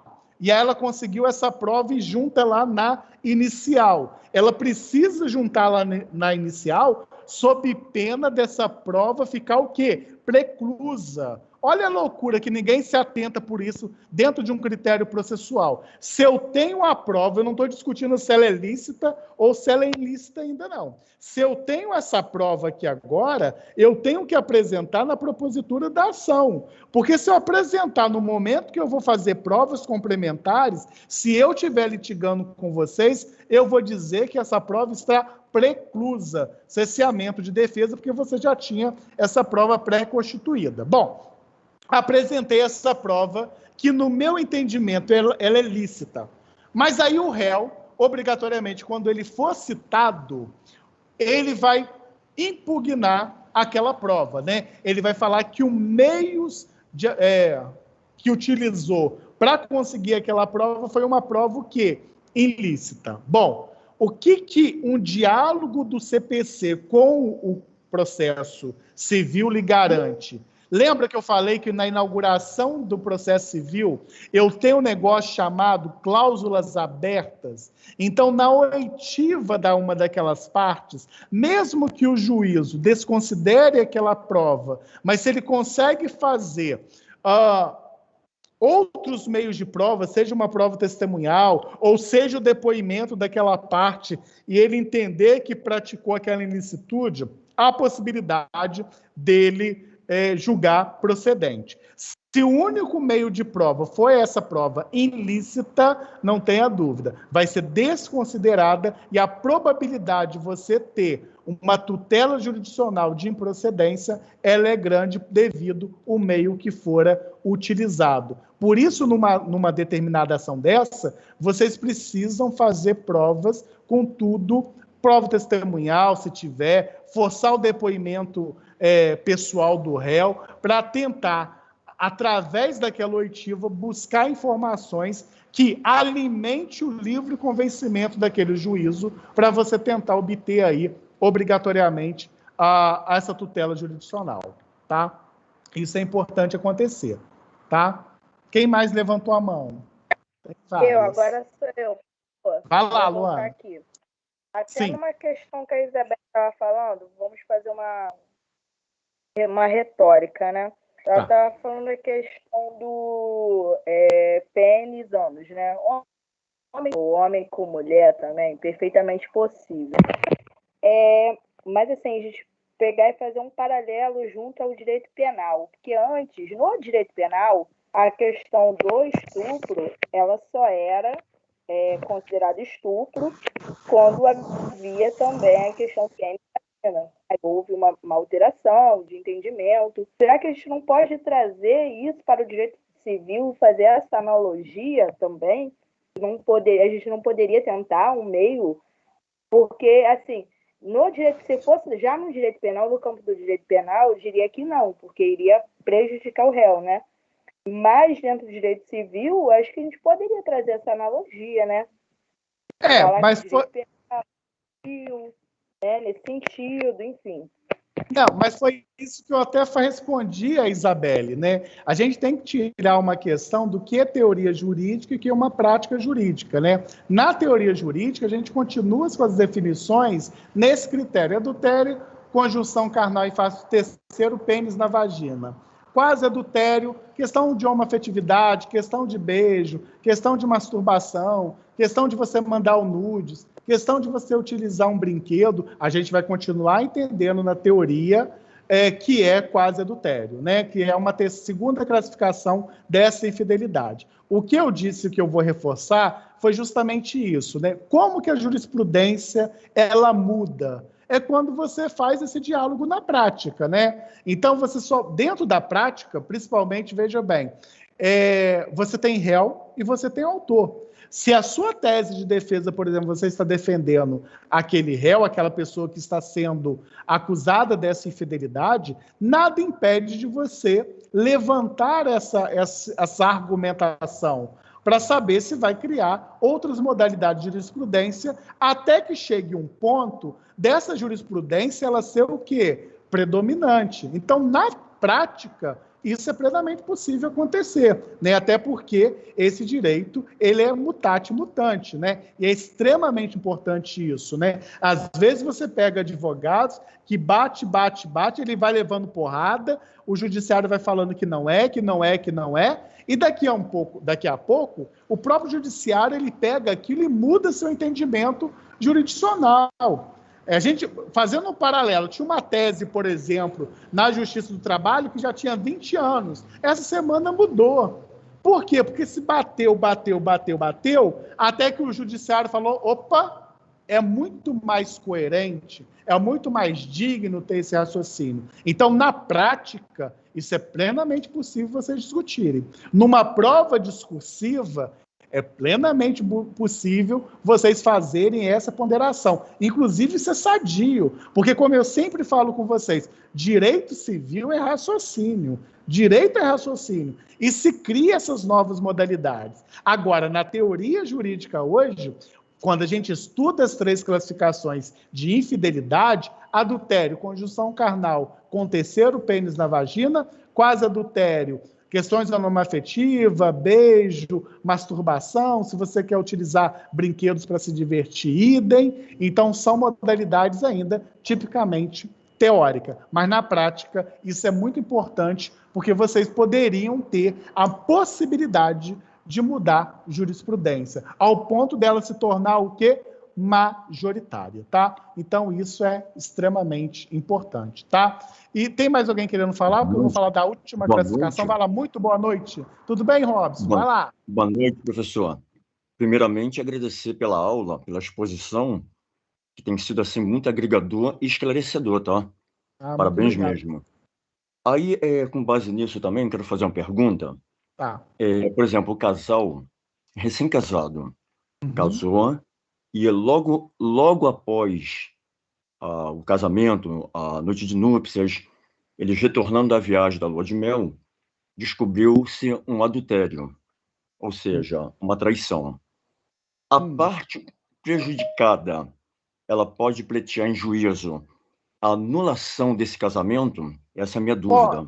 Pode sim, né? Você tem a aplicabilidade do 1556. Pode. Porque, na realidade, existe aquela questão que a gente até debateu de erro essencial quanto à pessoa do cônjuge, né? Então, quer dizer, ela, na realidade, errou em face da pessoa. Ela entendeu que, obrigatoriamente, aquela pessoa era de uma certa forma e ela praticou isso. E aí você poderia buscar essa anulabilidade em face de erro essencial quanto à pessoa do cônjuge, né? A aplicabilidade do 1556 cumulada com 1557, né? E aí, lógico que a gente precisa analisar os prazos, né? Quando você analisa, por exemplo, dentro do Código Civil, a anulabilidade, que a gente pontuou algumas questões, você vai olhar lá alguns prazos decadenciais para suscitar essa anulabilidade. E aí vocês vão olhar o critério do 1560 lá, do Código Civil. Aí vocês vão perceber lá determinados prazos, que o prazo maior da anulabilidade é a coação, que é o prazo de 4 anos. Mas perfeitamente possível, isso pode acontecer. Tá? Muito esclarecedor. Obrigado, professor. Nada, eu te agradeço. Tem mais alguém? Não? Bom, então, gente, o último critério agora dessa infidelidade é um critério chamado castro ou puro. Castro ou puro. O que é isso, Firmino? Você imagina o seguinte, né? É muito comum não, né? Vamos melhorar essa fala, Firmino, lá que você é idiota. Quando a gente pensa, por exemplo, nesse castro e puro, a gente está pensando num critério chamado inseminação artificial heteróloga. O que acontece? E aí isso vai acontecer com casais heterossexuais no primeiro momento, com casais homossexuais, caso não tenha autorização de você pegar o sêmen ou óvulo de uma outra pessoa, né? Mas vamos pensar, por exemplo, na inseminação artificial heteróloga, né? É quando o cônjuge, por exemplo, você pega uma mulher, e aí, por exemplo, ela pega um esperma de uma outra pessoa sem autorização do marido, né? Ou seja, o marido não autorizou ela utilizar o esperma de um terceiro para praticar inseminação artificial heteróloga.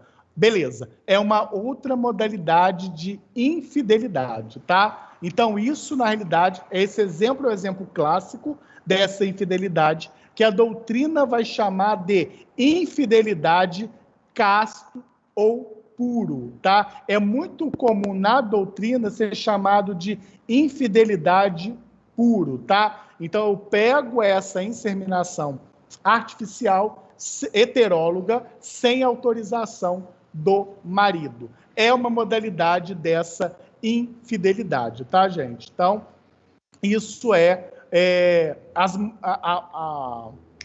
como é que eu posso dizer? Isso é modalidade dessas infidelidades, tá? Por que eu estava falando sobre isso tudo, né? Porque na separação eu preciso ter culpa, tá? E aí uma das culpas são essas questões dessa infidelidade.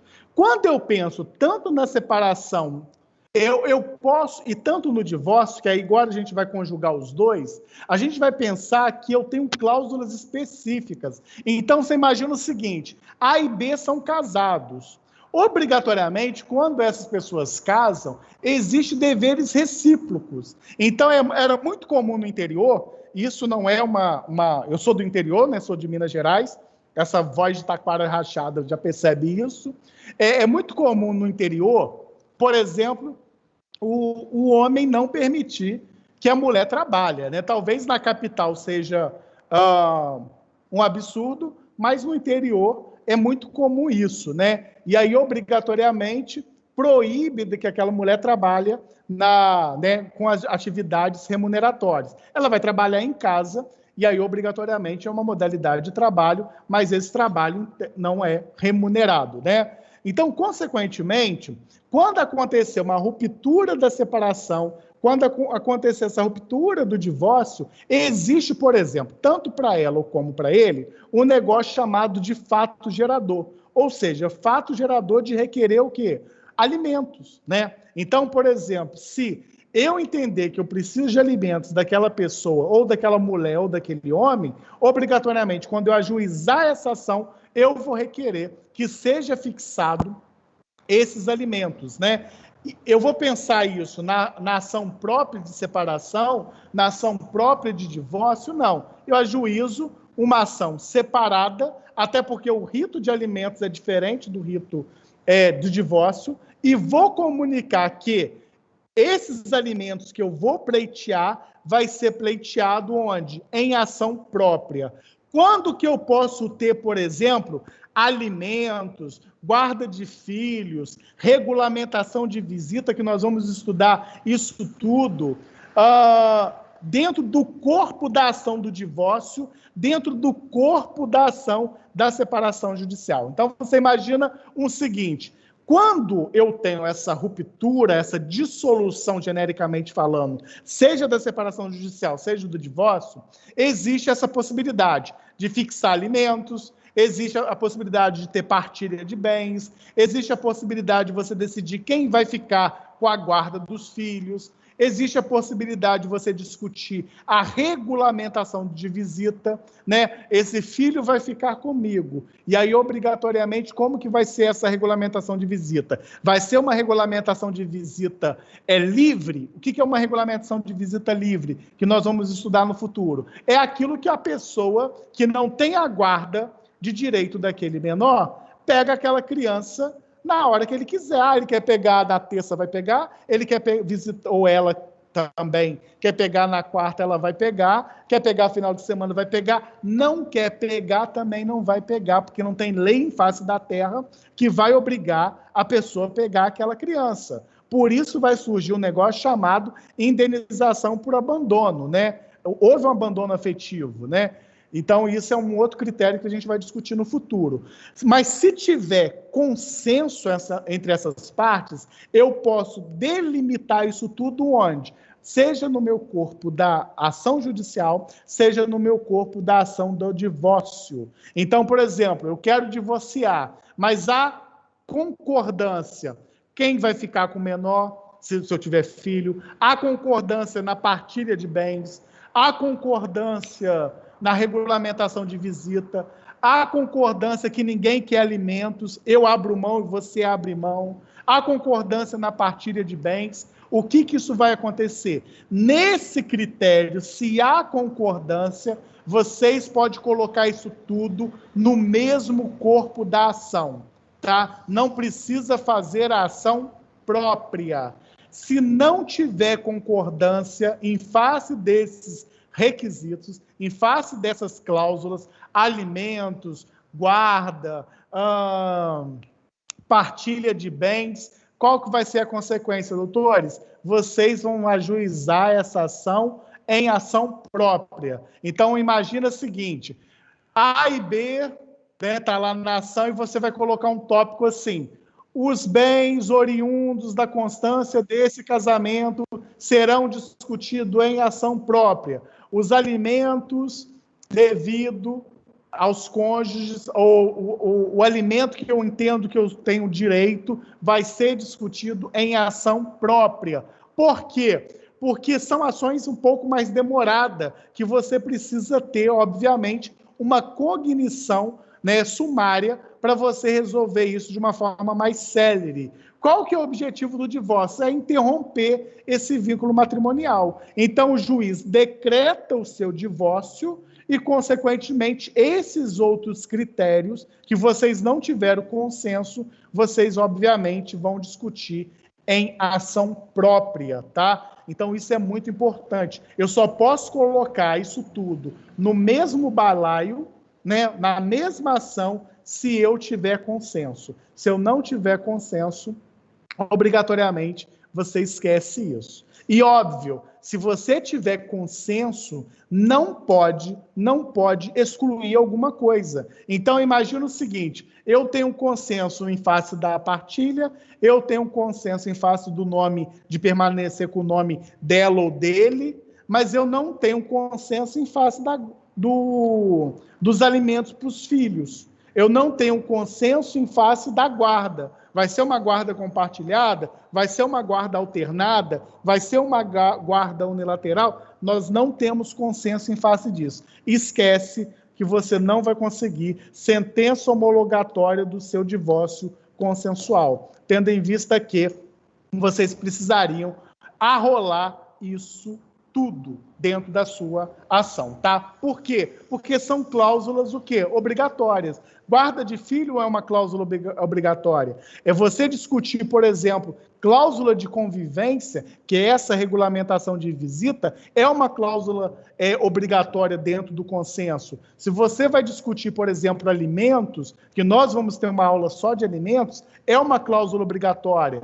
Nome, vai permanecer com o nome ou não? Eu lembro que quando meu pai e minha mãe divorciaram, minha mãe queria ficar com o nome do meu pai, que ela nem suportava.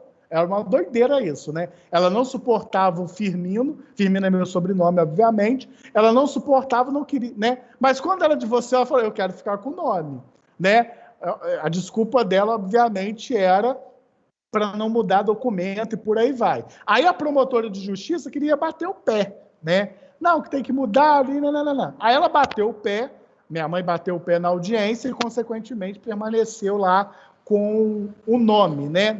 Não teve também oposição lá do meu pai. Mas o nome também é importante quando você vai fazer uma ação, seja de separação judicial ou de divórcio, ambas consensuais, porque são cláusulas obrigatórias que precisam estar lá elencadas, né? A partilha de bens, a mesma coisa, tá? E aí, quando você faz isso tudo no corpo daquela ação, o juízo, ele vai analisar esse critério e vai dizer se ele homologa aquilo ou não, tá? Então, é um critério. Agora, quando você faz litigiosa e falando que essas cláusulas serão discutidas em ação própria, aí não tem nem o que o juiz vai dizer, né? Obrigatoriamente, o juiz, ele vai simplesmente decretar o seu divórcio, você pega aquela sentença depois de transitado em julgado e coloca onde? Lá, vai levar lá no registro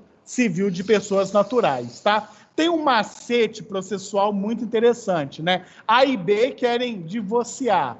E aí, mesmo sendo litigioso, o juiz decreta o divórcio. O que você faz? Se você tiver pressa, você renuncia o prazo recursal. Ele renuncia o prazo recursal. E aí, consequentemente, você ganha o quê? Tempo. O serventuário vai falar, olha, as partes renunciaram o prazo recursal, né? O Ministério Público também teria que se manifestar, porque ele é parte não, ele é o fiscal dentro dessa ação de Estado. O Ministério Público, digamos, também que renuncia esse prazo, né? Existem algumas resoluções que falam que dentro do divórcio que não tem incapaz, eu não precisaria ter o Ministério Público atuando, mas isso vai depender muito de cada promotor de justiça. Tem uns promotores de justiça que não querem mesmo, ele já atravessa a promoção informando isso. Você renuncia aquele prazo, o serventuário certifica que ambas as partes renunciaram o prazo recursal, consequentemente, ele certifica o trânsito em julgado, você pega aquela carta de sentença e leva no registro civil de pessoas naturais. A carta de sentença, ela pode ser expedida ou a sentença, o juiz pode colocar assim na sentença. Essa sentença serve como carta de sentença. E aí você vai utilizar do próprio instrumento, que é a sentença, para levar no cartório de registro civil de pessoas naturais. Tá? Renan, vai lá. Ele está com a boca assim. Professor. Sim.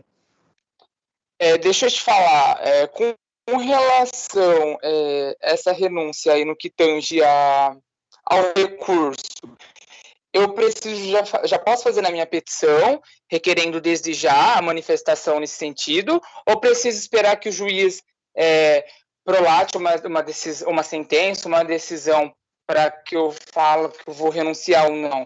Como que fica aí na prática? Beleza, ótima pergunta. Ele precisa...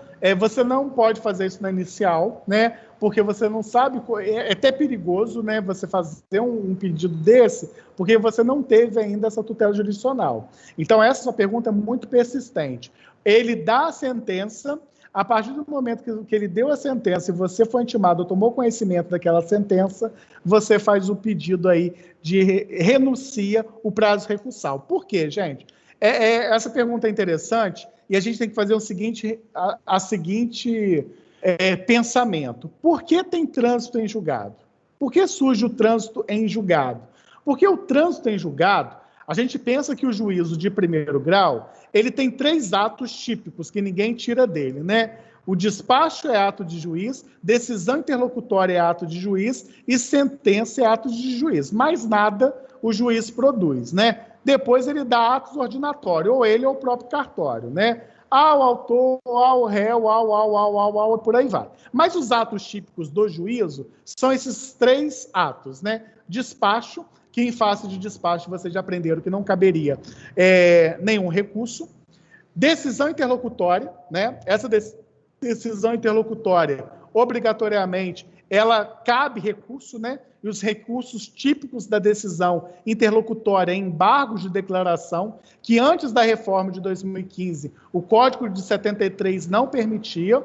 Então, hoje é muito claro, você tem embargos declaratórios em face de decisão interlocutória, que você faz isso no próprios autos, e você tem o agravo de instrumento em face da decisão interlocutória, né? Que aí você vai interpor no tribunal. Então, se você estiver no primeiro grau, você faz isso lá no segundo grau. Quando eu penso na sentença, obrigatoriamente, quando eu tenho aquele prazo de 15 dias, né, que conta-se em dias úteis, qual que é o objetivo disso?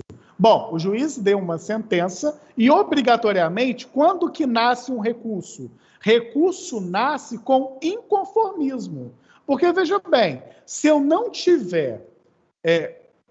se eu tiver conformado com aquela sentença, obrigatoriamente eu não preciso o quê? Interpor recurso.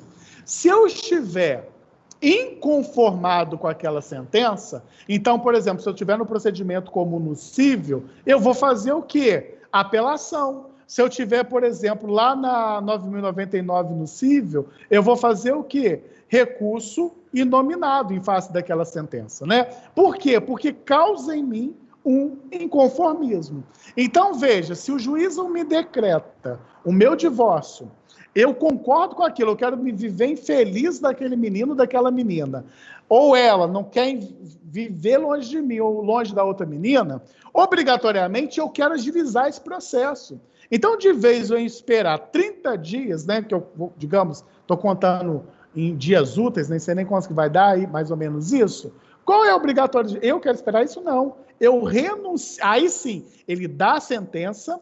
Quando eu sou intimado, ou eu olho lá no site do TJ, que mudou, aquilo está me irritando amargamente, né? Já tem um tempinho para o novo sistema, que eu acho um ó aqui no Rio. O de São Paulo eu gosto, tá? O de São Paulo eu acho ótimo. Eu tenho processos em São Paulo. Aí o que você faz? Ou você espera ser intimado da sentença, e ao ser intimado você renuncia o prazo, ou se a sentença já estiver disponível e você não for intimado, você toma ciência, né, ao juízo da terceira vara civil da regional da Barra da Tijuca, ciência da sentença de folhas tais sem oposição. Nessa oportunidade, renuncio o prazo recursal. Acabou. O que você vai demonstrar para aquele juízo? Que você não vai recorrer daquela sentença. Se a outra parte assim também o fizer, que é o ideal que ela faça, até porque, né, tem duas polaridades aí, se ela fizer isso, ela agiliza esse processo. Por quê? Porque eu não vou precisar mais esperar o prazo de 15 dias úteis para que o serventuário certifique do trânsito em julgado. Então, isso é uma vantagem. Quando os dois renunciam esse prazo recursal, como eu disse, esse serventuário vai colocar lá, certifico que as partes renunciaram o prazo recursal, e aí ele diz lá que aquela sentença transitou em julgado aqui no dia 21/9/2021. Então, isso é uma vantagem para agilizar. E é interessante, eu não sei em São Paulo, tá? Não sei se vocês fazem estágio ou se vocês militam em algum escritório da área de família, né? Os juízes aqui do Rio de Janeiro, muitos deles nem mandam expedir carta de sentença no caso do divórcio, porque ele faz essa observação na própria sentença. Ele coloca lá na sentença que aquela sentença servirá como carta de sentença. Então, isso facilita para as partes e facilita também para o serventuário, facilita para a justiça, porque dá uma celeridade, porque agora eu não preciso mais esperar, por exemplo, o serventuário digitar a carta de sentença. Então, isso também é uma modalidade para acelerar essa tramitação processual. Isso é vantajoso, tá? Robson, vai lá. Foi? O Robson levantou a mão? Não, excelência, o senhor já me respondeu já satisfatório, obrigado. Ah, beleza. Renan, foi? Sanou aí. Sim, professor, muito obrigado. Obrigado. Não, eu que agradeço. Mara, você falou alguma coisa? Eu gostaria de fazer uma pergunta. Tudo bem com você? Tudo ótimo. Firmino, e com relação à conversão da separação judicial em divórcio? Isso é muito interessante. Na realidade, a gente pensa... É aquilo que a gente até bateu na tecla, né? Antigamente, a gente tem que contar um pouco do histórico, né? Quando a gente pensava, por exemplo, eu casei, né? E queria fazer uma separação judicial, eu precisaria obedecer o prazo de 1 ano e 1 dia, né? Que eu nunca entendi que é 1 dia. Passou 1 ano, acabou. Não precisaria a lei te dizer o que era 1 dia, né? É a mesma coisa. O que é uma posse... O que é uma posse injusta? Aquela de mais de ano e dia, né? Eu nunca entendi o dia da justiça, né? Mas, enfim. Então, assim, a separação consensual, você esperaria esse tempo de 1 ano para você poder separar. Na separação culposa, você não precisaria, desde que você demonstrasse a culpa, né? Que um dos cônjuges deu culpa. Então, você imagina o seguinte, eu me casei e aí entendi, eu não. Que se casou, e aí, obrigatoriamente, alguém teve culpa nessa relação, e aí eu resolvo ajuizar a ação judicial, né? Da separação judicial. Bom, me separei. Então, antes da emenda 66, o que se fazia? Eu precisava esperar 1 ano, e aí eu tinha 2 possibilidades. Eu esperaria 1 ano, aí com 1 ano passado do trânsito dessa separação judicial, de vez eu contar mais 1 ano para fazer o divórcio, porque o divórcio, na época, eu tinha que esperar 2 anos para divorciar, eu fazia um negócio chamado conversão da separação judicial em divórcio. Então, você imagina o seguinte, me separei, passou 1 ano, eu já converto essa separação judicial em divórcio. Com a emenda 66, isso caiu por terra, né? Porque com a emenda 66, como nós falamos, eu não preciso mais esperar esse tempo, né? E aí, obrigatoriamente, eu posso direto. Mas, como não houve a revogabilidade da separação judicial, se vocês quiserem, por exemplo, esperar esse ano e fazer a conversão do divórcio, a conversão da separação em divórcio, vocês podem fazer. Mas isso seria atécnico, tendo em vista essa emenda constitucional 66. Mas existe essa figura, sim, da conversão, da separação em divórcio. O critério dela é essa. Separei, depois de 1 ano, eu posso requerer em juízo a conversão dela para o divórcio. Muita gente se valia disso porque antigamente eu tinha um prazo de 2 anos para ajuizar o divórcio. E tinha detalhe, eu teria que esperar 2 anos para ajuizar o divórcio e ainda eu precisaria de quê? De 2 testemunhas. Hoje eu não preciso de testemunha, hoje eu não preciso mais desse prazo para propor o divórcio, né? E aí eu já faço direto. Eu só não vou fazer esse divórcio direto se eu tiver interesse em alguma coisa, inclusive como a possibilidade de benefício previdenciário. Tá? É uma das bandeiras que eu levanto quando alguém vai discutir comigo, né? Eu peguei uma vez, parece que eu peguei a mulher, né? Nunca, né? Mas vamos lá.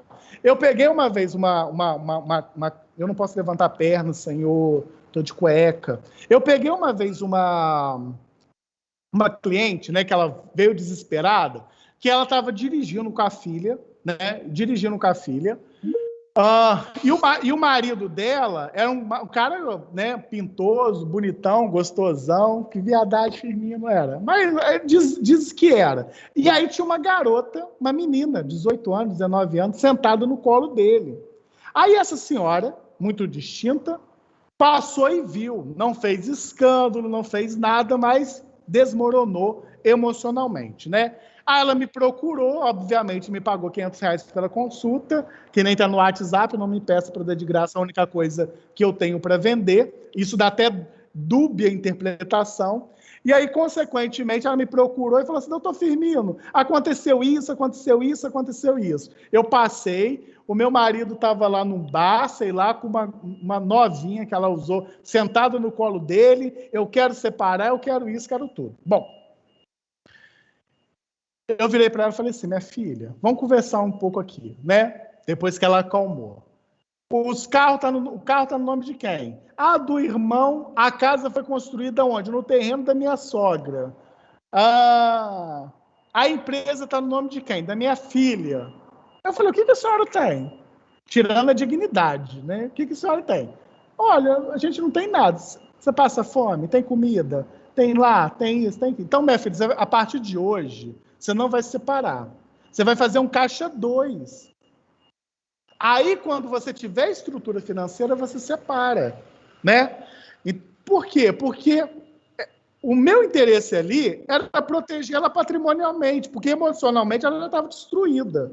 Então, assim, às vezes também, talvez na prática, isso é uma prática, talvez na prática, às vezes você tem que dar uns conselhos que talvez não seja nem o ideal. Mas hoje ela me agradece até hoje, inclusive está com ele até hoje, tá?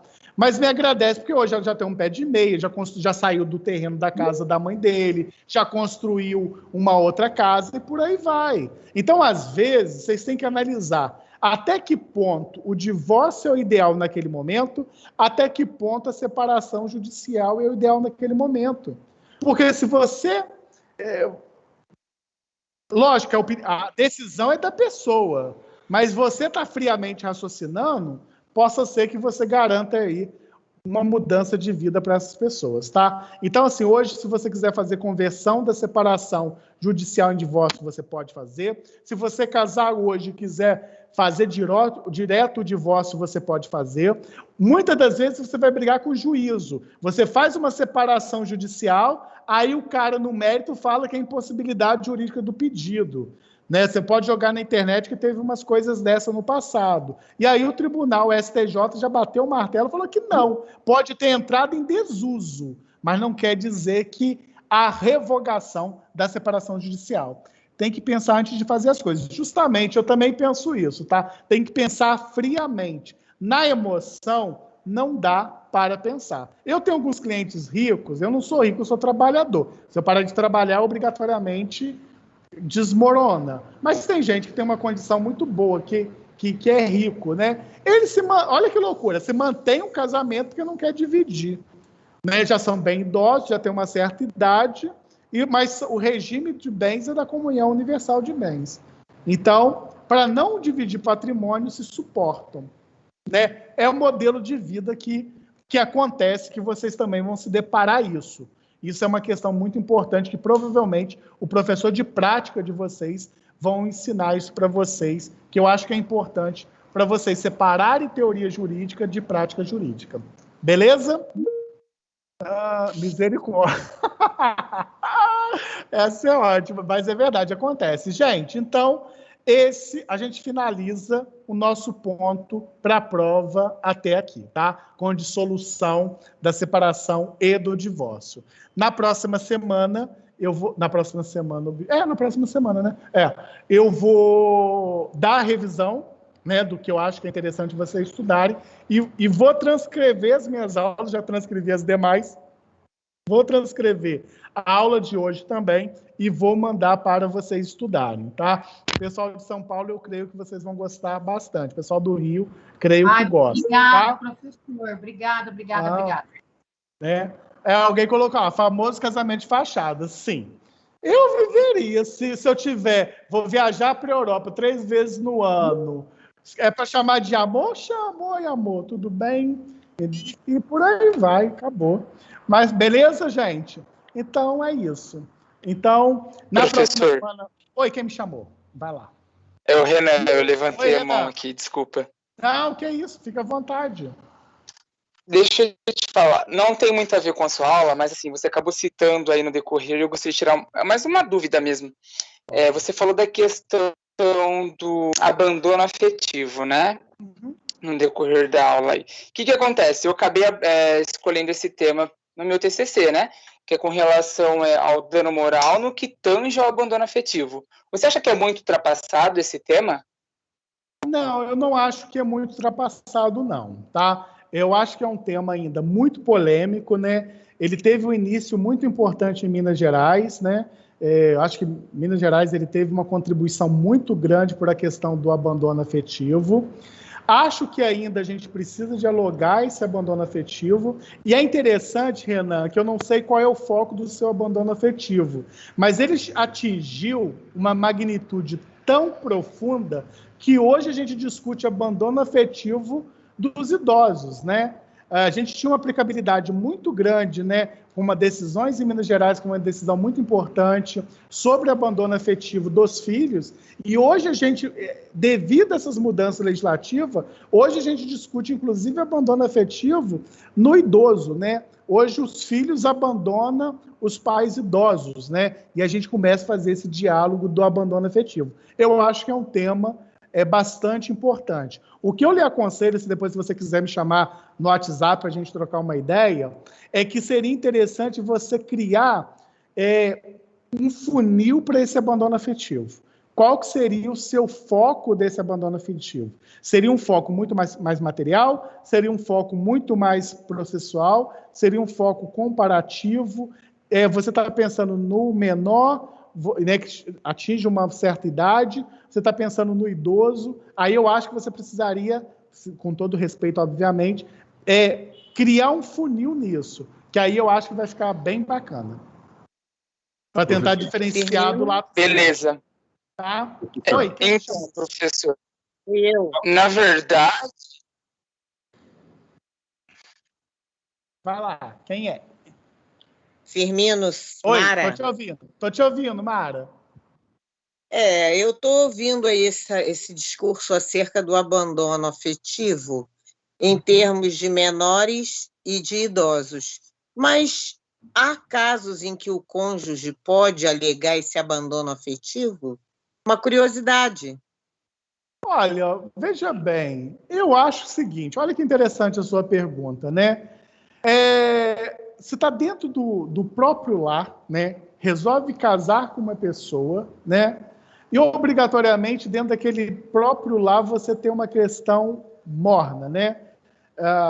Você não sai com o seu cônjuge, você não tem uma relação com o seu cônjuge, você se sente desprotegida no sentido de não ter esse diálogo, e eu acho que é plenamente possível, porque, veja bem, o abandono afetivo é uma ausência de sentimento, né? Aquela pessoa não conseguiu obrigatoriamente lidar esse sentimento, criar esse vínculo, da qual é, inclusive, um dever, né? A afetividade é um dever da relação do casamento, né? E aí eu acho que seria uma tese bastante interessante e inovadora. Eu acho que seria bacana. Muito bom, muito boa consideração aí. Firmino. Vai lá. Pois não. Vai lá. Outra pergunta. Desculpa. É o seguinte, só ia falar para o Renan, aproveitar compilar esse gancho que a gente está tendo aqui, que dentro desses 35 anos de saúde que eu tenho, e agora vai indo para 36, eu só não estou no assistencialismo direto, né, e só na parte administrativa, que esse tema com que ele está lidando, ele, além de ser muito pertinente, ele é um tema que, inclusive, a Vivian, que é assistente social que está com a gente aí, sabe do que eu estou falando. É uma situação colocada em prática até hoje pelo abandono da família, né, dos familiares, os entes queridos, no mais amplo sentido. Então, ele não está fazendo um tema, um debate aí de um assunto que esteja ultrapassado, não, muito pelo contrário, isso aí é colocado em prática todos os dias, inclusive até o dado momento. Sim, muito boa consideração. Talvez, Renan, você pode até trocar também uma ideia prática, né, com o Claudemir, para você entender também uma outra extensão que foge um pouco também da questão do direito, né? Que eu acho que dá para fazer uma construção bem interessante. Sim, acho que vai ficar bacana. A Vivian também tem experiência, sabe do que eu estou falando. Você já gostou dessa, né? Porque eu vi como é que sou bem atrevido, né? Eu já vou nomeando, fazendo nomeação, autoria, e por aí vai. Vai lá, quem me chamou? Vai lá, Leandro.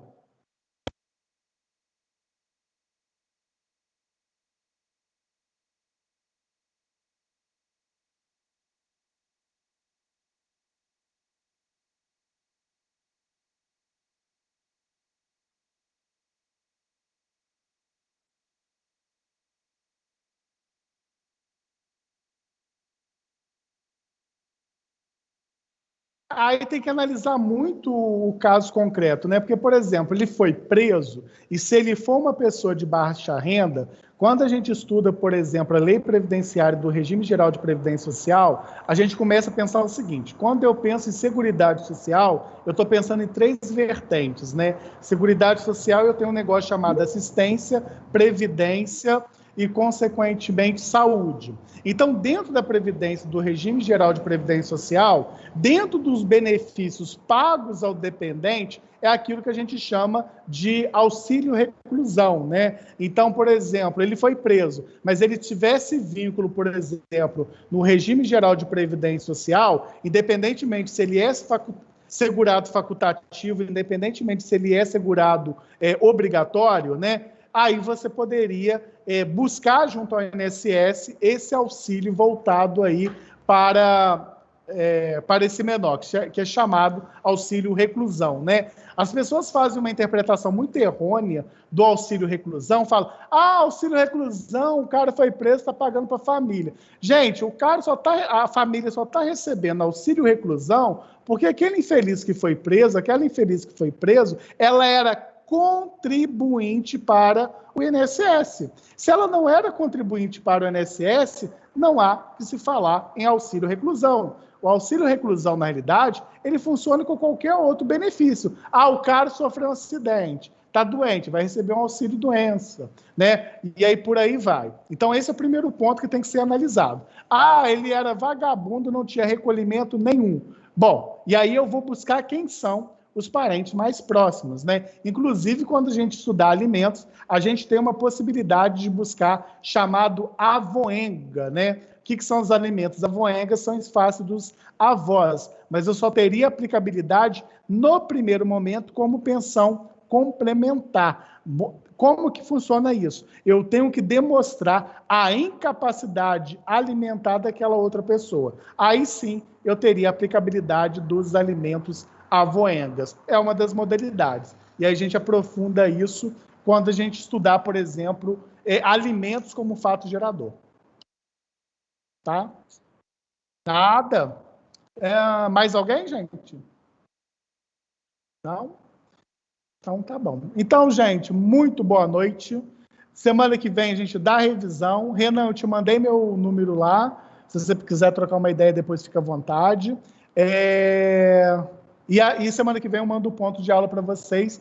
E aí, se tiver alguma dúvida na próxima semana, a gente sana e aí depois vocês fazem prova. Tá bom? Ok, professor. Obrigado. Tá bom, professor. Valeu, boa noite, então, professor. Gente, muito boa noite. Boa se noite, cuidem. parabéns pela aula. Tá? Muito obrigado, Robson. Valeu, noite, gente. Obrigado, professor. Um abraço. Igualmente. Boa noite, Igualmente.